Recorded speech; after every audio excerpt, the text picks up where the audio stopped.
جہیز کی لعنت اور مسلم معاشرہ، اس موضوع پر تفصیلی گفتگو کرنے کے لیے ہمارے درمیان موجود ہیں شیخ عین الحق فیضی حافظہ اللہ۔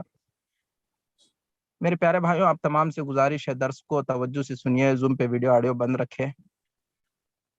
میں شیخ محترم کو دعوت سخن دینے سے پہلے مختصر سے شیخ محترم کا تعارف آپ کے سامنے رکھنا مناسب سمجھتا ہوں۔ شیخ ابو الاسد عین الحق فیضی حافظہ اللہ رئیس اور مؤسس جامعہ توحید رامپور مدھوپور ہے۔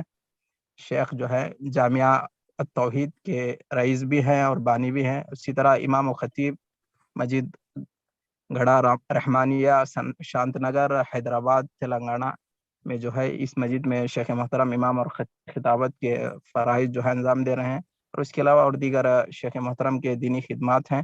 میں بغیر کسی تاخیر کے شیخ محترم کو دعوت دیتا ہوں۔ شیخ محترم آئے اپنا موضوع جہیز کی لعنت اور مسلم معاشرہ اس پر خطاب شروع کرے۔ فلیتفضل مشکورا اللهم لا وماجورا وجزاکم تؤاخذني اللہ خیرا۔ اللهم لا تؤاخذني بما يقولون واغفر لي بما لا يفعلون. آمین۔ إن الحمد لله نحمده ونستعينه ونستغفره ونعوذ بالله من شرور أنفسنا ومن سيئات أعمالنا، من يهده الله فلا مضل له ومن يضلل فلا هادي له، وأشهد أن لا إله إلا الله وحده لا شريك له، وأشهد أن محمدا عبده ورسوله.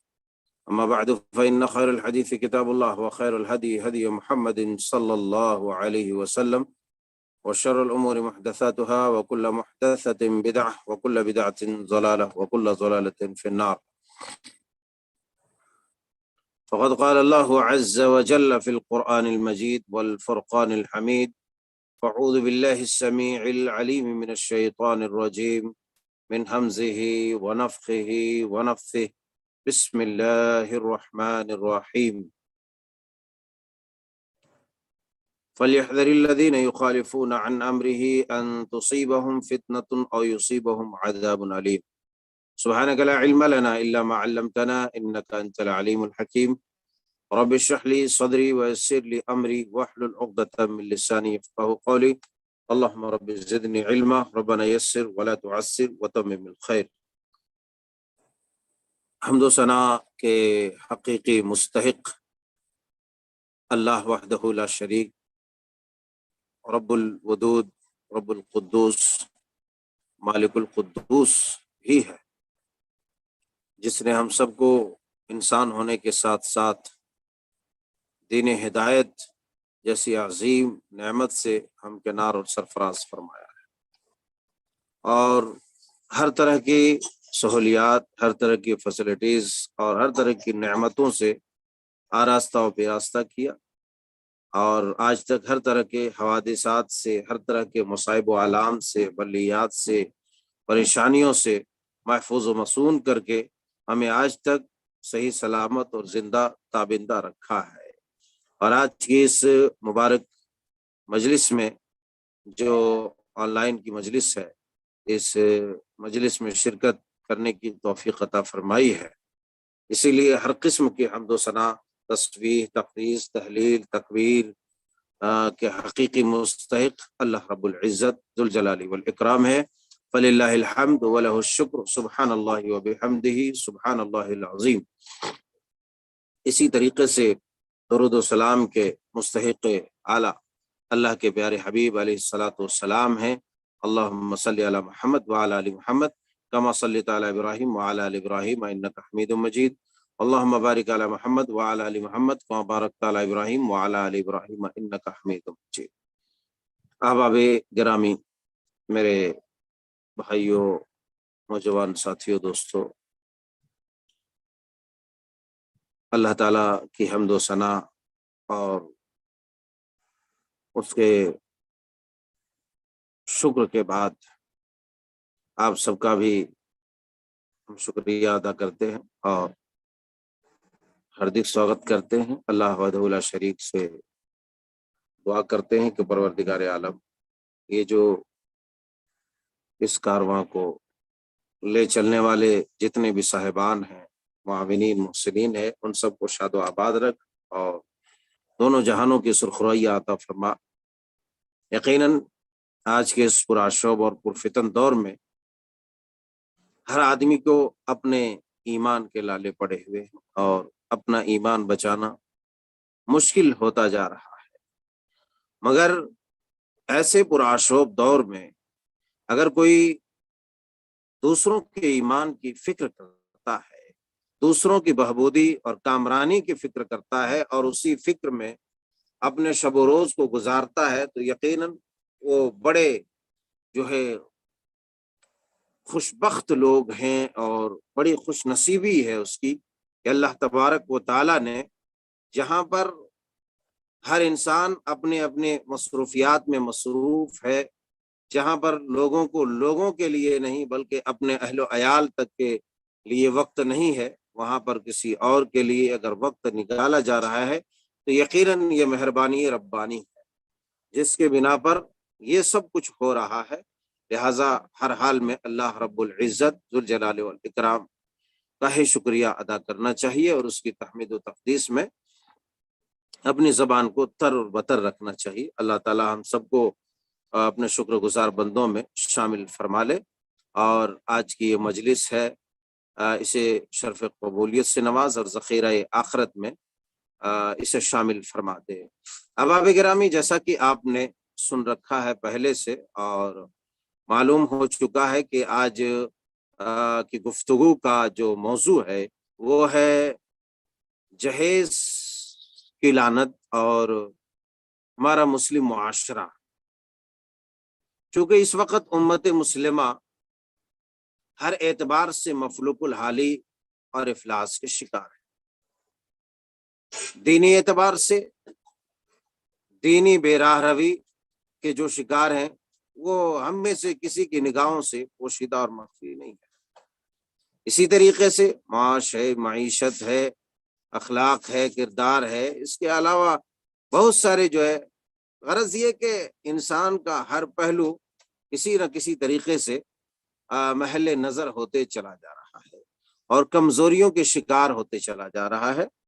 انہی میں سے ایک یہ ہے کہ امت مسلمہ دینی بے راہ روی کے اس قدر شکار ہو چکے ہیں کہ اللہ تبارک و تعالیٰ کی صریح نافرمانیوں میں جو ہے بے دریغ حصہ لے رہے ہیں، اور ان نافرمانیوں اور ظلم و استبداد میں ایک ظلم جو جہیز کا چلا ہوا ہے، جس سے ہم اور آپ بخوبی واقف ہیں کہ یہ کتنا خطرناک عمل ہے اور کس قدر معاشرے کے لیے یہ جرم کتنا زہریلا جو ہے، زہریلے کیڑے کے مانند یہ ہے کہ سماج کو پوری طرح سے کھوکھلا کرتے چلا جا رہا۔ میں معذرت کا خواستگار ہوں کہ پیچھے ذرا ابھی وہ گنیشوں کا چل رہا ہے تو اس کی وجہ سے وائس ڈسٹربینس ہوگا، تو تھوڑا اس کو مینیج کریں گے انشاءاللہ۔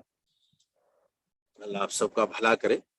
تو جہیز ہے کیا؟ جہیز کا اگر اس طریقے سے ہم مفہوم اور معنی سمجھنے کی کوشش کریں گے تو میں سمجھتا ہوں کہ تقریباً تمام احباب کو یہ معلوم ہے، مگر بطور رسم میں بتا دیتا ہوں کہ جہیز کا معنی اصل میں ہے کہ سامان تیار کرنا یا تیاری کرنا، جہز یجہز تجہیزاً سے تو اس کے معنی ہے تیار کرنا۔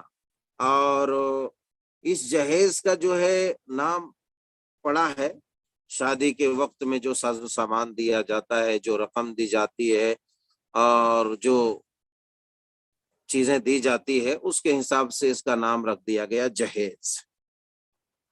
سب سے پہلی چیز تو یہ ہے کہ جہیز یہ ایک ناسور کی شکل کیوں اختیار کر گیا، یا یہ بھی جاننا ہے کہ جہیز کی شریعت میں کچھ گنجائش ہے یا نہیں ہے۔ تقریباً یہ بھی ہمیں معلوم ہے کہ جہیز جو مروجہ جہیز ہے اس وقت جو رائج ہے ہمارے سماج میں، یہ جہیز نہیں، یہ ظلم ہے۔ اور یوں تو ہم جہیز کو بالکلیہ لعنت نہیں کہیں گے، کیونکہ معنی کے اعتبار سے جہیز لعنت کا مستحق نہیں ہے۔ البتہ جہیز کو اس کے غلط استعمال کی وجہ سے اور اس کی غلط تعبیر کی وجہ سے اس کو لعنتی بنا دیا گیا ہے۔ جیسا کہ جہیز کا معنی ہم نے جان لیا ہے کہ ساز و سامان تیار کرنا، تیار کرنا، تو یہ کوئی معنی برا تو نہیں ہے، یہ کوئی معنی برا نہیں ہے۔ البتہ جب کسی اچھی چیز کو بھی اگر بری جگہ پر لگائی جائے تو اس کا حکم بھی بدل جاتا ہے، اس کے جو ہے فوائد بھی بدل جاتے ہیں، اس کے اثرات بھی بدل جاتے ہیں، منفعت سے مضرات کی طرف وہ کوچ بھی کر جاتے ہیں، اور بجائے جو ہے فائدہ ہونے کے اس سے نقصانات ہوتے ہیں۔ جہیز ہمارے معاشرے میں جس طریقے سے عروج پر ہے اور دن بدن ترقی کرتے چلا جا رہا ہے اور سماج کو کھوکھلا تر کرتے چلا جا رہا ہے، یقیناً یہ بہت ہی تفکر کی بات ہے، بہت ہی فکر انگیز بات ہے کہ اس کے اوپر مسلم امت کو غور و فکر اور غور و خوض کرنا چاہیے، کیونکہ شریعت میں اگر کوئی ایسی چیز ہے بھی، امام ابن قیم علیہ الرحمہ اعلام الموقعین میں ذکر فرماتے ہیں کہ شریعت میں انہوں نے ذکر کیا ہے کہ اگر کوئی ایسی چیز ہے جو بطور جنس وہ حلال ہے، یا اگر کوئی راستہ اچھا ہے، جائز کام ہے، اور اگر اس جائز کام کے کرنے کی وجہ سے ناجائز اور حرام میں پڑنے کا امکان ہو تو اس جائز کام کو ترک کر دینا ہی اولا اور بہتر ہے۔ تو اسی طریقے سے جہیز بھی ہے، جہیز کو بعض لوگ جو ہے شوق سے دے رہے ہیں، بعض لوگ شوق سے لے رہے ہیں، بعض لوگ جو ہے جبرن دے رہے ہیں، بعض لوگ جو ہے سماج میں مجبور ہو کر کے لے رہے ہیں۔ اس کی الگ الگ نوعیت ہے، الگ الگ اس کی نوعیت ہے، بلکہ جہیز اس قدر عام ہو چکا ہے، اور آپ اچھی طرح سے بات کو جانتے ہیں کہ جب بھی کوئی برائی عام ہو جائے، جب بھی کوئی برائی عام ہو جائے، جو برائی ہو اس قدر لوگ کثرت سے کرنے لگے گویا کہ وہ حلال ہو، تو یقیناً اس امت کی تباہی کا سلسلہ شروع ہو جاتا ہے۔ المعجم الاوسط کے اندر ایک حدیث مبارکہ طبرانی کے اندر حضرت انس رضی اللہ تعالی عنہ سے یوں بیان ہے کہ آپ علیہ الصلوۃ والسلام نے ارشاد فرمایا: اذا استحلت امتی ستا فعليهم الدمار اذا ظهر فيهم التلاعن وشربوا الخمور ولبسوا الحرير واتخذوا القيان واقتفى الرجال بالرجال والنساء بالنساء۔ فرمایا کہ جب 6 چیزیں اس امت میں رائج ہو جائیں گی، اذا استحلت امتی، یعنی جب یہ امت 6 چیزوں کو حلال سمجھنے لگیں گی۔ کون سی 6 چیز؟ وہ 6 چیز جو در حقیقت حرام ہو، اگر حرام کام کو حلال کام کی طرح کرنے لگے تو سمجھ جانا کہ اس امت کے اوپر تباہی منڈلا رہی ہے، یہ امت تباہ ہونے والی ہے، یہ امت برباد ہونے والی ہے۔ تو بالکل اسی طریقے سے 6 چیز کا تذکرہ بعد میں اگر موقع ملا تو میں کرتا ہوں، ابھی خالی بطور استشہاد میں نے اس کو یہاں پر لایا ہے کہ اسی طریقے سے اگر کوئی ایسی چیز ہے، کوئی ایسی برائی ہے جس کو اس قدر کثرت سے کیا جانے لگے جیسا کہ وہ حلال ہو، تو پھر ایسی صورت میں اس امت کو تباہی کے لیے تیار ہو جانا چاہیے، کیونکہ اب وہ خطرناک رنگ روپ اختیار کر چکا ہے۔ اسی طریقے سے جہیز ہے، اور جہیز کو اس قدر لوگوں نے ہوا دیا کہ آج شریف و نفوس انسان بھی جہیز نہیں لے رہا ہے تو اس کے اوپر نکتہ چینیاں ہو رہی ہے۔ آخر کیا وجہ ہے کہ وہ نہیں مانگ رہا ہے؟ کیا وجہ ہے کہ وہ جہیز نہیں لے رہا ہے؟ آخر اس کے اندر کچھ تو کمیاں ہے، کچھ تو خامی ہے، یا پھر کچھ گڑبڑ کرنے والا۔ طرح طرح کے چیمی گوئیاں ہوتی ہے، اور طرح طرح کے، بالکل وہی بات ہوئی ہے کہ جھوٹ کو اس قدر عام کرو، جھوٹ کو اس قدر پھیلاؤ کہ لوگ اسے سچ تصور کرنے لگے۔ اللہ اکبر! بالکل میرے بھائیوں یہی قصہ ہے، جھوٹ کو اس قدر عام کرو، اس قدر عام کرو گویا کہ لوگ اسے سچ تصور کرنے لگے۔ تو جہیز کو بھی اتنا عام کیا گیا، اتنا عام کیا گیا کہ ہر کس و ناکس، کیا اللہ والے، کیا غیر اللہ والے، کیا مسلمان، کیا غیر مسلمان، کیا دیندار، کیا غیر دیندار، کیا بد دین انسان، ہر کوئی اس جو ہے فعل میں مبتلا ہے، اور بالکل اسی طرح سے اس برے کام میں لت پت نظر آتے ہیں، جس کے بے شمار قباحت اور شناعت ہے، جس کی بے شمار خباثتیں ہیں، جو بے شمار جو ہے اپنے اندر وائرس رکھتا ہے، کہ جو سماج کے اندر گھن کا کام کرتا ہے اور سماج کو کھوکھلا کرتا ہے، اخلاق کو پامال کرتا ہے، انسانیت کو پامال کرتا ہے، اخلاق کو مجروح کرتا ہے، دینداری کو مجروح کرتا ہے، ایمان عقیدے کو کمزور کرتا ہے، یہ عمل اتنا خطرناک ہو چکا ہے۔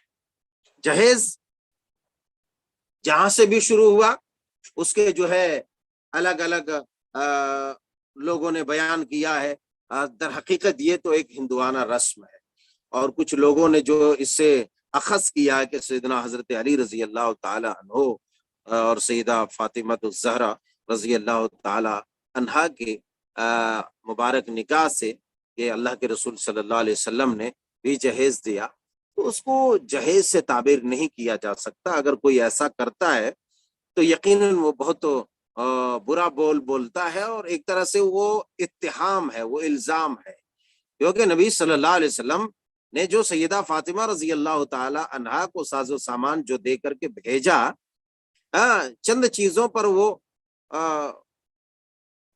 سامان مشتمل تھا۔ اب وہ سامان جو آپ نے دیا اور آج کے اوپر اس سے محمول کر کے جو خباثتیں اور جو قباحتیں سماج میں جنم لے رہی ہے، اگر اس پر محمول کرتے ہوئے آج کوئی اسے جائز اور حلال تصور کرے تو یقیناً یہ بہت بڑا ظلم اور بہت بڑا جرم ہوگا، بہت بڑا ظلم اور بہت بڑا جرم ہوگا، بہت بڑا ظلم۔ اس لیے کہ اللہ کے رسول صلی اللہ علیہ وسلم کا طرز عمل کیا تھا، اور آپ نے کیوں دیا تھا، اور کس انداز میں آپ نے دیا تھا، کیا کیا دیا تھا، اور حضرت علی رضی اللہ تعالی عنہ کی ڈیمانڈ کیا تھی، یہ بھی تو کہا جا سکتا ہے۔ اس طریقے سے جہیز کو عروج حاصل ہے ہمارے سماج میں، اور باقاعدہ اتنے بڑے بڑے منہ جو ہے درندوں کی طرح کھول کر پھاڑ پھاڑ کر بیٹھے ہوئے ہیں کہ آج جو کمزور طبقے کے لوگ ہیں، فائنانشیل جس کا کمزور ہے، مالی اعتبار سے، معیشت کے اعتبار سے جو کمزور ہے، ان کے گھروں کی حالت اتنی بگڑی ہوئی ہے کہ بیٹیاں جو ہے جوان گھروں میں پڑی ہوئی ہے، جوان بیٹیاں، اور اس کا ذمہ دار کون ہے؟ آخر اس کا ذمہ دار ہے کون؟ ہم ہیں، ہم نے ایسی حرکت کی ہے۔ اور دوسرا ایک اور اہم مسئلہ اور اہم نقطے کی طرف آپ تمام کی توجہات کو مبذول کرانا چاہتا ہوں کہ یہ جہیز ہے، جہیز کی لعنت ہے، یہ جہیز ناسور ہے، یہ ساری چیزیں اپنی جگہ پر ہیں۔ آج جو ہمارے اوپر یہ قہر اور غضب بن کر کے ٹوٹ رہا ہے، یا امت کی بیٹیاں جو ہے گھر میں اپنی جوانی کو تباہ کر رہی ہے، یا امت کی بیٹیاں بے حیائی، فحشکاری اور زنا تک جو ہے کرنے پر، اور اپنے جسم فروشی پر، یا جو ہے اپنے اندر کی آگ بجھانے کے لیے غیروں کے دروازوں تک جو دستک دے رہی ہے، ان تمام کے ذمہ دار ہیں کون؟ یہ سوال ہم سے ہوتا ہے، ان تمام جو ہے برائیوں کے ذمہ دار کون ہیں؟ یقیناً امت کے وہ لوگ ہیں، امت کے وہ ذمہ دار لوگ ہیں، جو سرپرستان ہیں، جو عقل و خرد رکھتے ہیں، جو ہوش و حواس والے لوگ ہیں، وہ لوگ ہیں۔ اچھا، دوسری بات یہ ہے کہ یہ مان لیجئے کہ جہیز جیسی ایک مان لو کہ لعنت ہی ہے، چلو لعنت یہ کیوں بن گئی؟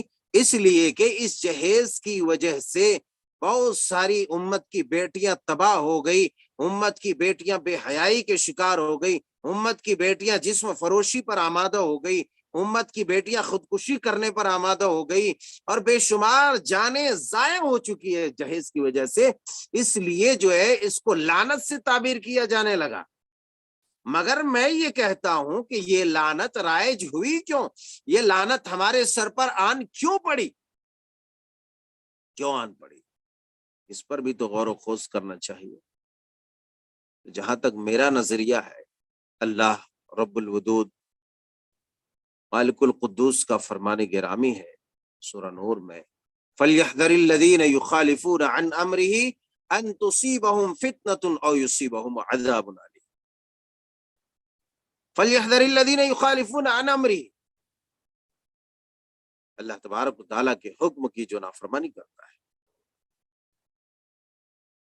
تو اسے ڈرنا چاہیے، اللہ کے حکم کی عدولی سے بچنا چاہیے، اللہ کی نافرمانی سے بچنا چاہیے، اللہ کے احکامات کو توڑنے سے بچنا چاہیے، خاص طور سے وہ چیزیں جو فرائض میں شامل ہے، جو اللہ نے حدود و قیود متعین کر دیا ہے، ان حدود و قیود کو جو پھلانگتا ہے، جو توڑتا ہے، ایسے لوگوں کو ڈرنا چاہیے۔ فَلْيَحْذَرِ الَّذِينَ يُخَالِفُونَ عَنْ أَمْرِهِ أَن تُصِيبَهُمْ فِتْنَةٌ أَوْ يُصِيبَهُمْ عَذَابٌ أَلِيمٌ۔ کس لیے ڈرنا چاہیے؟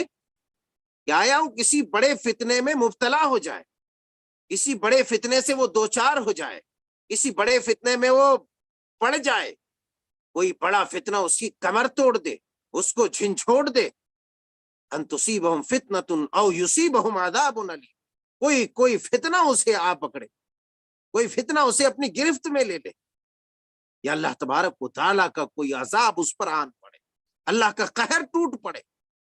ظاہر سی بات ہے، رب کے حدود و قیود کو جو پامال کرتا ہے، رب کے احکامات کو اپنے پاؤں تلے روندتا ہے، اس آدمی کا حشر، اس آدمی کا انجام، اس آدمی کا نتیجہ تو بھیانک ہوگا، وہ تو خطرناک درگت اس کی بنے گی۔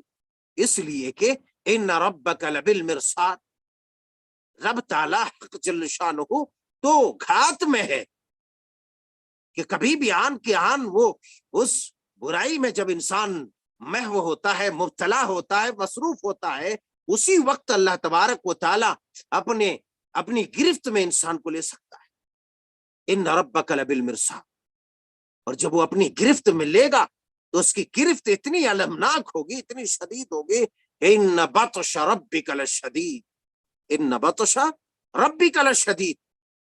اللہ تبارک و تعالیٰ کی پکڑ، اللہ تبارک و تعالیٰ کی گرفت، اللہ تبارک و تعالیٰ کا عذاب انتہائی سخت ہے، انتہائی خطرناک ہے۔ تو معلوم یہ ہوتا ہے کہ جب بھی اللہ تبارک و تعالیٰ کے کسی امر کی نافرمانی ہوتی ہے، اللہ تبارک و تعالیٰ کی حکم عدولی ہوتی ہے، اللہ تبارک و تعالیٰ کے حدود و قیود کو توڑا جاتا ہے، تو وہاں پر کہیں نہ کہیں اللہ تبارک و تعالیٰ اس احکامات کے توڑنے کی پاداش میں، اس ظلم کے پاداش میں اللہ تبارک و تعالیٰ کسی مصیبت میں اپنے بندے کو گرفتار کر لیتا ہے، کسی مصیبت میں مبتلا کر دیتا ہے۔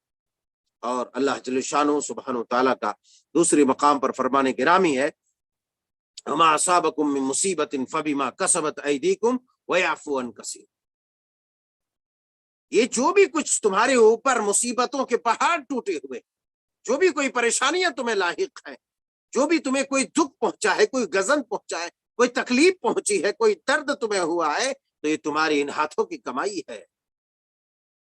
ما اصابکم من مصیبت فبما کسبت ایدیکم ویعفو عن کثیر۔ یہ تو الگ چیز ہے کہ اللہ تبارک تعالیٰ تمہاری تمام کوتاہیوں، تمہاری تمام غلطیوں کو پکڑ نہیں رہا ہے۔ اگر اللہ تبارک و تعالیٰ تمہاری غلطیوں کو پکڑ لے، تمہاری ہر کوتاہیوں کو پکڑے، تو پھر انسان ایک ساتھ بھی، ایک لمحہ بھی، ایک سیکنڈ بھی وہ چل نہیں سکتا ہے۔ تو یہ جو آج جہیز کی صورت میں یہ جو بلا، یہ جو وبا، یہ جو قہر، یہ جو عذاب کی بن کر کے نازل ہوا ہے، اور امت کی بیٹیوں کی عزت کو کہیں نہ کہیں تار تار کر رہا ہے، امت کی بیٹیوں کی جان کو جو ہے ایک کھلونے کی طرح اس کو یوں ہی پامال کیا جا رہا ہے، یا امت کے اکثر و بیشتر ان جو ہے مفلس اور ان نادار و غریب قسم کے جو لوگ ہیں، ان کی زندگیاں تباہ ہو رہی ہے۔ کہیں نہ کہیں اس کا ایک سبب یہ ہے، اس کی ایک وجہ یہ ہے کہ ہم نے اللہ تبارک و تعالیٰ کے کسی حکم کی عدولی کی ہے، یا اللہ تبارک و تعالیٰ کے کسی بڑے جو ہے احکامات کی پامالی کی ہے، یا اللہ تبارک و تعالیٰ کے کسی امر کی صریح ہم نے نافرمانی کی ہے، جس کی پاداش میں اللہ تبارک و تعالیٰ نے یہ ہمارے اوپر ذلت اور یہ مسلط، یہ ہمارے اوپر یہ قار و مذلت مسلط کر دیا ہے۔ اور وہ ہے وراثت، وہ ہے وراثت۔ جہاں تک میرا نظریہ ہے، کیونکہ اس سے پہلے ہمارے علاقے میں بھی اور کئی مقامات میں بھی بہت زیادہ مہمیں چلی جہیز کو لے کر کے، لیکن بعض تو مہم چلانے والے بھی اللہ اللہ خیر کلّہ ایسے جمع مرد اور ایسے جانثار اور با وفا اور جفاکش نکلے کہ وہ بیچارے اس میں مبتلا ہو گئے۔ اللہ خیر فرمائے، فہداہم اللہ ہدایۃ کاملہ۔ یہ عجیب بات ہے، اور یہ ہوتا اس لیے ہے دنیا کی ہوس، مال کا حرص، مال کی لالچ، اس لالچ میں پڑھ کر کے، دنیا طلبی میں پڑھ کر کے کہ فری فکٹ میں آ رہا ہے. یہ نہیں دیکھا جا رہا ہے کہ یہ کتنا بڑا ہم سے ظلم ہو رہا ہے. رب تعالیٰ نے فرمایا یا ایھا الذین آمنوا لا تأکلوا اموالکم بینکم بالباطل، اے ایمان والو تم آپس میں ایک دوسرے کے مال کو باطل طریقے سے نہ کھاؤ. اللہ کے پیارے حبیب علیہ الصلوۃ والسلام نے کتاب الحج میں، بخاری شریف اور دیگر کتب حدیث میں بھی موجود ہے، خطبہ حجۃ الوداع میں فرمایا تھا ان اعراضکم اموالکم، کہ اللہ تبارک اللہ کے پیارے حبیب علیہ الصلوۃ والسلام نے ارشاد فرمایا کہ لوگوں سنو، تمہاری عزت، تمہارے مسلمانوں کی عزت، مسلمانوں کی جان، مسلمانوں کا مال ایک دوسرے کے اوپر، تمہارے اوپر اسی طرح سے حرام ہے جیسا کہ آج کا دن، یہ مہینہ، یہ شہر. پھر کہاں گئی وہ عزت؟ وہ مال جو ناجائز طریقے سے ہم کھا رہے ہیں، وہ کہاں وہ جائز اور ناجائز میں کچھ فرق رہا؟ نہیں رہا. اس طریقے سے حرام خوریاں بڑھی تو ایک سے بڑھ کر ایک اللہ تبارک و تعالی ہمارے اوپر خار و مسلط کرے گا. ایک سے ایک جو ہے وبائیں، ایک سے ایک بلائیں ہمارے اوپر ٹوٹ پڑیں گی. جہیز بھی جو ہے ایک ناجائز طریقے سے مال کو اخذ کیا جا رہا ہے، سمجھو کہ ایک بہت بڑا ظلم ہے. بہر صورت میں یہ عرض کر رہا تھا کہ یہ ظلم ہمارے اوپر ہوا کیوں؟ کیونکہ کبھی بھی اللہ تبارک تعالیٰ کا یہ قانون ہے، یہ قانونی فطرت ہے کہ جب انسان ظلم کرتا ہے تو اس کے ظلم کو دبانے کے لیے پروردگار کسی اس سے بڑے ظالم کو اس کے اوپر مسلط کر دیتا ہے. اتنی بات یاد رکھنی چاہیے. اللہ فرماتے ہیں وَكَذَلِكَ نُوَلِّي بَعْضَ الظَّالِمِينَ بَعْضًا بِمَا كَانُوا يَكْسِبُونَ. آج اگر ہم عمومی حالت پر ہم غور کریں کہ ہماری جو صورتحال ہے، ہماری جو سچویشن ہے، ہماری جو کیفیت ہے کہ ادھر سے ظلم ہو رہا ہے، ادھر سے ظلم ہو رہا ہے، حکومتیں ظلم کر رہی تو یہ ظلم کر رہے ہیں، آخر یہ ظلم ہو کیوں رہا ہے؟ ہم نے احکامات الہی کو توڑ کر کے ظلم کیا ہے، رب کے قوانین کے ساتھ ظلم کیا ہے، اپنے اوپر ظلم کیا ہے، اپنے نفس کے اوپر ظلم کیا ہے. تو اللہ تبارک و تعالیٰ نے ہمارے اوپر کسی ظالم کو مسلط کر دیا تاکہ ہمارے ظلم کو ختم کیا جائے اور ہمارا ظلم کم کیا جائے. پھر ہم چلاتے رہتے ہیں. تو ہم نے کہیں نہ کہیں ظلم کیا ہے، اور وہ ظلم کیا ہے؟ وراثت میں حق تلفی کرنا، غیر مسلموں کی روش پر چل کر کے، غیر مسلموں کے طرز عمل کو اپنا کر کے، غیر مسلموں کے رسوم و رواج پر عمل کرتے ہوئے، گویا کہ وہ سنت ہو ہمارے شادی بیاہ میں، اور اس کے علاوہ کیا رسوم رواج نہیں ہے، اور یہ تمام کے تمام گلے کے توق ہیں. اسی لیے ایک غریب کو شادی کرنے کے لیے سوچنا پڑ رہا ہے. اسی لیے بعض ماں باپ اپنی بیٹیوں کو جو ہے زہر کھلا کے مار دے رہا، یا بعض بیٹیاں ماں باپ کی اس صورتحال کو، اضطراری کیفیت کو دیکھ کر کے خودکشی کر لے رہے ہیں، یا بیٹیاں جو یہ دیکھ کر کے خودکشی کر لے رہے ہیں. تو کہیں نہ کہیں ہم سے ظلم ہوا ہے، اور سب سے بڑا جو ظلم ہوا ہے وہ یہ ہوا ہے کہ ہم نے حق وراثت سے جو اللہ تبارک و تعالیٰ نے فرض کیا تھا ہمارے اوپر، اور یہ وعید سنائی تھی کہ جو اس فریضے سے منہ موڑے گا، جو وراثت کو گول کر جائے گا، میراث کو کھا جائے گا، ایسی صورت میں وہ دائمی عذاب میں مبتلا. اللہ اعاذنا اللہ من فضلہ ومنہ. اللہ ایسی خباثت سے ہم سب کی حفاظت فرمائے، ایسی خباثت سے ہم سب کی حفاظت فرمائے. اس وراثت میں ہم نے جو گھوٹالے بازیاں کی ہیں، غیر مسلموں کی طرح جس طریقے سے ان کے یہاں کنیاں دان اور فلانے چلانے ہے، وہ ایک ہی بار میں دے لے کر کے جو ہے بھیج دیتا ہے، اسی طریقے سے ہم نے بھی سیکھ لیا، اور یہ کہیں نہ کہیں ہمارے اس سماج سے آیا ہے.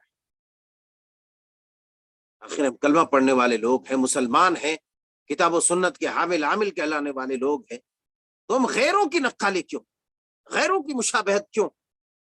میرے یارو، یہ غیروں کی مشابہت، یہ غیروں کی نقالی، غیروں کے نقش قدم پر چلنا، یہ اتنا بھیانک جرم ہے، اتنا بھیانک جرم ہے کہ یہ جرم ایسے، اس کی ابتدا تو چھوٹی چیز سے ہوتی ہے، مگر انتہا اس کی ایسی جگہ پر ہوتی ہے کہ انسان اگر اس انتہا کے اوپر غور کر لے تو خدا کی قسم اس کا رواں رواں کانپ جائے، اس کا رواں رواں کانپ جائے.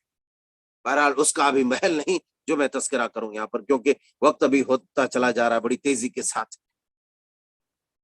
تو یہ جو وبا، یہ جو لعنت اور یہ جو ناسور ہمارے اوپر مسلط ہوا ہے، کہیں نہ کہیں اس کی سب سے بڑی جو میں نے غور کیا ہے وجہ وہ ہے کہ ہم نے حق وراثت سے جو بیٹیوں کو محروم کیا ہے، حق وراثت کو، میراث کو جو ہم نے ہڑپا ہے، اس کی وجہ سے اللہ تبارک و تعالیٰ نے اس کے عوض میں، اس کے پاداش میں یہ ذلت ہمارے اوپر چسپاں کر دیا ہے۔ فَلْيَحْذَرِ الَّذِينَ يُخَالِفُونَ عَنْ أَمْرِهِ أَن تُصِيبَهُمْ فِتْنَةٌ أَوْ يُصِيبَهُمْ عَذَابٌ أَلِيمٌ۔ ظاہر سی بات ہے کہ جب مومنین کے راستے کو ہم چھوڑیں گے، مصلحین کے راستے کو چھوڑیں گے، صالحین کے راستے کو چھوڑیں گے، صحابہ کے راستے کو چھوڑیں گے، تو ظاہر سی بات ہے ہم گمراہی اور پریشانیوں میں پڑیں گے، ہم خائب و خاسر ہوں گے۔ وَمَن يُشَاقِقِ الرَّسُولَ مِن بَعْدِ مَا تَبَيَّنَ لَهُ الْهُدَىٰ وَيَتَّبِعْ غَيْرَ سَبِيلِ الْمُؤْمِنِينَ نُوَلِّهِ مَا تَوَلَّىٰ وَنُصْلِهِ جَهَنَّمَ۔ جب مومنین کے راستے کو، صحابہ کے راستے کو ہم چھوڑیں گے تو ہماری انتہا تو جہنم ہوگی، ہماری انتہا تو رسوائی ہوگی، ہماری انتہا تو جو ہے ذلت پر مبنی ہوگی، یقین ہوگی۔ تو میرے بھائیوں، اس بات پر، اس پہلو پر ہمیں سب سے پہلے غور کرنا چاہیے، اور سب سے پہلے ہمیں یہ بحال کرنے کی کوشش کرنا چاہیے کہ جو نکاح اللہ اور اس کے رسول نے اتنا آسان بنایا تھا کہ دیکھتے دیکھتے ابھی بات بن جاتی، اور جو ہے گواہوں کو تیار کیا جاتا، خطبہ پڑھنے والا پڑھ دیتا، جو ہے ایجاب و قبول ہوتا اور نکاح ہو جاتا تھا، مہر کے عوض نکاح ہو جاتا تھا، شادی ہو جاتی تھی، بیاہ ہو جاتا تھا۔ لیکن آج ایک بیاہ کے لیے، ایک شادی کے لیے اتنا لمبا پروسیس ہے، اور کہیں نہ کہیں اس میں مالداروں کو اس کی مالداری نے دبا دیا ہے، اور غریبوں کو اس کی غریبی نے مار دیا ہے۔ مالدار ہے، بعض لوگ یا بعض اسکالرز، بعض خطبہ بھی یہ بیان کرتے رہتے ہیں کہ دینا چاہیے، دینے والے کو روکنا نہیں چاہیے۔ اللہ کے رسول صلی اللہ علیہ وسلم نے سیدہ فاطمہ الزہرا رضی اللہ تعالیٰ عنہا کو بھی دیا تھا۔ میں نے کہا کہ ہاں ٹھیک ہے، دیا تھا، لیکن ابھی امام ابن قیم علیہ الرحمہ کا جو میں نے قول آپ کے سامنے رکھا کہ اگر کوئی ایسی شے ہے، ایسا عمل ہے جو ذات خود وہ تو جائز ہے، مگر اس جائز کے کرنے کی وجہ سے کسی ناجائز میں پڑنے کا امکان ہے تو اسے چھوڑ دینا چاہیے۔ بعض لوگ کہتے ہیں ہم اپنی بیٹیوں کو ہدیہ دے رہے ہیں، تحفہ دے، ارے دو، منع نہیں ہے۔ حالات اس قدر سنگین ہو چکی ہے کہ اگر اس وقت آپ دیتے ہیں، تبھی لینے جسے دے رہے ہو وہ بھی بدنام ہو رہا ہے، اس کی بھی عزت نفس مجروح ہو رہی ہے، اور جو ہے کہیں نہ کہیں دوسرے لوگوں کے اوپر اس کا اثر ہو رہا ہے۔ اگر دینا ہے تمہیں ہدیہ دینا، تحفہ دینا، بعد میں دو، اور وہ دینا ہے تو وہ بھی دو، مگر وراثت میں بھی حصہ دو۔ مگر یہ وراثت کا حصہ کہاں چلا جا رہا، کہاں چلا جا رہا ہے؟ ہمیں اس پر سب سے پہلے غور کرنا ہے، یہ وراثت کا حصہ کہاں چلا جا رہا ہے؟ تو اسے بحال کرنے کی ضرورت ہے میرے یاروں، میرے پیاروں، میرے اللہ والوں، اس لیے کہ جب بھی اللہ تبارک و تعالیٰ کے کسی بڑے حکم کی صریح عدولی ہوتی ہے اور نافرمانی ہوتی ہے، اللہ تبارک و تعالیٰ لوگوں کو، اپنے بندوں کے اوپر عتاب نازل کرتا ہے۔ کیوں عتاب نازل کرتا ہے؟ آیت کریمہ میں اللہ تبارک و تعالیٰ نے بیان فرمایا سورہ سجدہ میں، وَلَنُذِيقَنَّهُم مِّنَ الْعَذَابِ الْأَدْنَىٰ دُونَ الْعَذَابِ الْأَكْبَرِ لَعَلَّهُمْ يَرْجِعُونَ۔ ہم بڑے عذاب کے علاوہ چھوٹے چھوٹے جو مزے چکھاتے ہیں ان کو، اس کی وجہ یہ ہے تاکہ یہ گھر واپسی کر لیں، یہ گھر واپسی کر لیں۔ گھر واپسی کرنے کا کیا مطلب ہے؟ کہ یہ پھر سے اپنی جو ہے ملت، اپنی شریعت، اپنے ملت اور اپنے دین میں واپس آ جائے۔ لعلہم یرجعون۔ ٹھوکریں اس لیے لگتی ہے تاکہ گھٹنے میں جو عقل چھپے ہوئے وہ عقل بھیجے میں آ جائے، اس لیے ٹھوکریں ماری جاتی ہے۔ اللہ تبارک و تعالیٰ کی طرف سے عتاب نازل ہوتا ہے۔ مگر اتنے تمام حالات کی سنگینی کے باوجود پانچوں وقت کی نماز پڑھنے والا، اپنے آپ کو دیندار کہنے والا، حج و عمرہ کرنے والا انسان، صدقہ و خیرات دینے والا، زکوٰۃ دینے والا انسان بھی اس جو ہے قبیح جرم اور قبیح فعل سے اپنے آپ کو محفوظ نہیں رکھ پاتا ہے، جو ہمارے لیے بہت بڑا لمحہ فکریہ ہے، بہت بڑا لمحہ فکریہ ہے، بہت بڑی بات ہے یہ کہ آخر اللہ تبارک و تعالیٰ کی مار ہمارے اوپر کیوں نازل نہ ہو، کہ ہم امت کی بیٹیوں کے ساتھ ہم کھیل رہے، امت کی جو غریب بیٹیاں اس کے ساتھ ہم کھیل رہے۔ بتاؤ، ایک بیاہ میں اب صرف یہ اندازہ کرو کہ ہمارے یہاں جو کھانے پکتے ہیں، میں یہ نہیں کہہ رہا ہوں، اللہ تبارک و تعالیٰ نے جو ہمیں نعمت دی ہے اس نعمت کا اظہار اور تحدیث نعمت ہونی چاہیے، ضرور ہونی چاہیے، مگر اسراف و تبذیر سے بچنا چاہیے، اسراف و تبذیر سے بچنا چاہیے۔ کیوں؟ کہ اللہ تبارک تعالیٰ نے بیان فرمایا ان المبذرین کانوا اخوان الشیاطین، اسراف کرنے والا، تبذیر کرنے والا، فضول خرچی کرنے والا، فضول خرچی کرنے والا یہ شیطان کے بھائی ہیں، شیطان کے دوست ہیں۔ ظاہر سی بات، ہم صرف غور کریں اپنے اوپر کہ ہمارے یہاں جو شادیاں ہوتی ہے اس آسان ترین شادیوں کو کتنا مشکل بنایا جاتا ہے، اور شادی کے معاملے میں تو پہلے دن سے جو ہمارے یہاں نافرمانیاں ہوتی ہے، ایک سے ایک رسم، ایک سے ایک ریتی، ایک سے ایک رواج جو شریعت میں ہے ہی نہیں کہیں پر۔ نہیں مل صاحب، ارے گھر کی عورتیں نہیں مانتے مل صاحب، عورتیں نہیں مانتے، عورتیں تمہارے ماتحت ہے یا تم عورتوں کے ماتحت ہے؟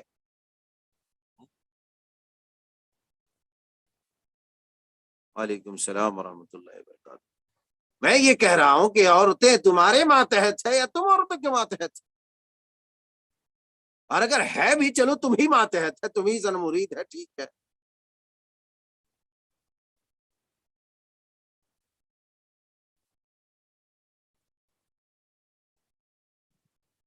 اچھا اذان ہو گئی شاید؟ جی شیخ، آپ اختتام کریں شیخ، مطلب 5-10 منٹ میں، 5 منٹ میں سمیٹ دیجیے انشاءاللہ۔ ہاں انشاءاللہ انشاءاللہ۔ بہرحال وقت ابھی ہو گیا، نہیں سمیٹیں گے تبھی سمٹوا دیا جائے گا پوری طرح سے۔ خیر، اللہ تبارک تعالیٰ ہم سب کی حفاظت فرمائے۔ میرے دوستو، سب سے بڑا جو لمحہ فکریہ ہمارے لیے ہے وہ یہ ہے کہ ہمیں ان چیزوں پر پہلے غور کرنا چاہیے، پہلے بیماری کا جو سبب ہے اس سبب اور علت کو ڈھونڈنا چاہیے کہ آخر اس بیماری کی وجہ کیا ہو سکتی ہے۔ تو کسی بھی بیماری کی جب آپ وجہ اور سبب ڈھونڈ لیں گے تو آپ کو اس کا علاج کرنے میں آسانیاں ہوں گی اور پھر علاج کیا جا سکتا ہے۔ مگر یہ چیزیں اس قدر کثرت کے ساتھ ہمارے سماج میں جو ہے بالکل پائیدار ہو چکی ہے کہ اس کو اکھاڑ کر کے پھینکنا آسان نہیں ہے۔ مگر ہم میں سے ہر کسی کو کوشش یہ کرنا ہے کہ جس نکاح کو اللہ اور اس کے رسول نے آسان کیا ہے، اور جس نکاح کو باعث تسکین، روح کی تسکین، قلب کی تسکین قرار دیا ہے، ہم اسے باعث عذاب نہ بنائیں، کیونکہ جب بھی باعث عذاب بنتا ہے تو وہ کہیں نہ کہیں مفسدات کی طرف جو ہے اپنا راستہ اختیار کر لیتا ہے۔ اور یہی وجہ ہے کہ آج امت کی بیٹیاں جو ہے بے حیائیوں اور بدکاریوں میں آگے بڑھتی چلی جا رہی ہے۔ اس کے بہرحال کئی اسباب ہیں جو بروقت تمام بیان نہیں کیے جا سکتے ہیں۔ خلاصہ کلام یہ ہے کہ اس چیز کو جسے اللہ اور اس کے رسول نے آسان اور بالکل سہل ترین قرار دیا ہے، اس کو ہم میں سے ہر ایک کو اپنے گھر سے اور اپنی ذات سے شروع کرنا چاہیے، چاہے میں ہوں، چاہے آپ ہیں، چاہے کوئی ہے، تو اسے وہاں سے کوشش کرنی چاہیے کہ اس کو آسان ترین بنایا جا سکے۔ اللہ جل شانہ سبحانہ تعالیٰ سے دعا ہے کہ مولا کریم ہمیں ہر طرح کی جو ہے افعال مذمومہ اور قبیحہ سے محفوظ فرمائے، کیونکہ میرے یارو یہ جو جہیز کا معاملہ ہے انتہائی خطرناک اور سنگین ہے، اور آدمی کو اپنی عقل سے سوچنا چاہیے کہ یہ جو جہیز ہم چلاتے ہیں، ارے اللہ تبارک و تعالیٰ کی رحمت اور اس کے فضل سے یہ جو تمہیں وہ انسان جس نے شروع سے لے کر پیدائش سے لے کر کے آج تک 18 سال 20 سال کی عمر تک پالا پوشا بڑھایا، تربیت تعلیم ساری چیزیں کر کے دیا، دنیا سے محفوظ کر کے ہر طرح کے آفات سے بچاتے ہوئے اس ہیرے کو تراش کر رکھا تمہارے لیے، اور آج پھر جب تمہیں اس کے لینے کی باری آئی ہے، جہاں اس طریقے سے تم بڑے بڑے منہ پھاڑ کر کے اسے جو ہے یوں سوداگری کر رہے ہو جیسے کہ کوئی جو ہے اشیاء خرد و نوش یا کوئی ایسی ویسی چیز خرید رہے ہو، تو میرے یارو اس چیز کو ہمیں سمجھنے کی ضرورت ہے جس کو اللہ تبارک تعالیٰ کے رسول نے فرمایا الدنیا کلھا متاع وخیر متاع الدنیا المرأۃ الصالحہ، کہ یہ جو عورت ہے، نیک عورت، پاک باز عورت، یہ دنیا کی سب سے عظیم ترین اور بہتر ترین نعمت ہے، اچھی بڑی نعمت ہے۔ تو ان تمام چیزوں کو ملحوظ خاطر رکھنا چاہیے۔ خلاصہ کلام یہ ہے کہ جہیز ایک ناسور جو بن چکا ہے، ہمیں ہمارے سماج سے مٹانے کی ضرورت ہے، اور یہ تبھی مٹے گا جب ہم میں سے ہر کوئی اپنے آپ میں تہیا کر لے۔ ایک بات دیکھیے، ایک نقطہ میں آپ کو بتا رہا ہوں، ایک مجلس لگی ہے، مجلس میں ہڑکم مچ گیا ہے، یا ایک آدمی جو ہے اٹھ کر کے بولنے لگا، اب کیا کرتا ہے اس مجلس میں، بیٹھ بیٹھ بیٹھ، وہ بھی تو بیٹھ بیٹھ تو بیٹھ، ہر کوئی چلانے لگتا ہے۔ اگر وہیں پر ہر کوئی اپنا منہ موچ لے اور بیٹھ جائے تو مجلس شانت ہو جائے گی، لیکن ہر کوئی جو ہے شانت کرنے کے چکر میں اور ہڑکم مچا کے چھوڑ دیتا ہے۔ تو بالکل اسی طریقے سے ہمیں اپنی ذات سے یہ تمام کام شروع کرنا چاہیے تاکہ ان برائیوں کا ہم انسداد کر سکیں اور ان قباحتوں سے اپنے دامن کو صاف اور ستھرا رکھ سکیں۔ اللہ جل شانہ سبحانہ و تعالیٰ سے دعا ہے کہ مولا کریم ہم تمام کو دین پر، ایمان پر، ہدایت پر استقامت عطا فرمائے، ہر طرح کے شر و فساد سے محفوظ فرمائے، امت کی بیٹیوں کی اور نونہالوں کی اور بیٹوں کی، امت مسلمہ کی عزت و آبرو کی حفاظت فرمائے۔ پروردگار عالم جہاں بھی مسلمان پریشان حال ہے تو ان کی پریشانیوں کا حل نکال دے، اور جو بھی بیمار ہے ان کے بیماری کا اسباب پیدا فرما دے۔ پروردگار جو بیٹیاں بن بیاہیں گھر میں بیٹھی ہیں اور انتظار میں، پروردگار ان کے لیے اچھے رشتوں کے کا اہتمام اور انتظام فرما دے۔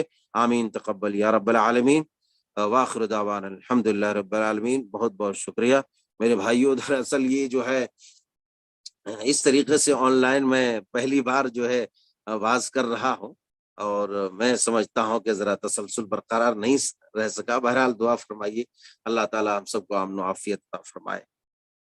آمین اللہم آمین، بارک اللہ فیک، جزاک اللہ خیرا، نفع اللہ بک الاسلام والمسلمین۔ یہ تھے فضیلت الشیخ عین الحق فیضی حافظہ اللہ، آپ کے سامنے جہیز کی لعنت اور مسلم معاشرہ، اس موضوع پر کتاب و سنت کی روشنی میں ماشاءاللہ بہت ہی بہترین خطاب فرما رہے تھے۔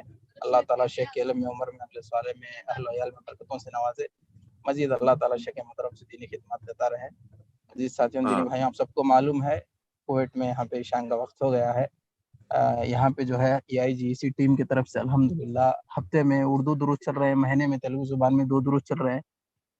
ان تمام دروس کے اپڈیٹس آپ تک اعلانات کے ذریعے پہنچا رہے ہیں۔ آپ خود بھی شرکت کریں، اپنے دوست احبابوں کو، رشتہ داروں کو بھی دعوت دیں، اور ہمارے یوٹیوب چینل کو سبسکرائب کریں کہ جو بھی ویڈیوز بیانات ہو رہے ہیں وہاں پہ اپلوڈ ہوتے رہتے ہیں، آپ خود بھی دیکھ سکتے ہیں، دوسروں کو بھی شیئر کر سکتے ہیں۔ انشاءاللہ شیخ محترم سے امید رکھتے ہیں آئندہ جو ہے شیخ محترم جو ہے ہم کو وقت دیں گے، اور اچھا خاصا وقت جو ہے شیخ محترم کو ملے گا، پھر جو ہے تفصیل سے گفتگو ہوگی۔ بارک اللہ فیکم۔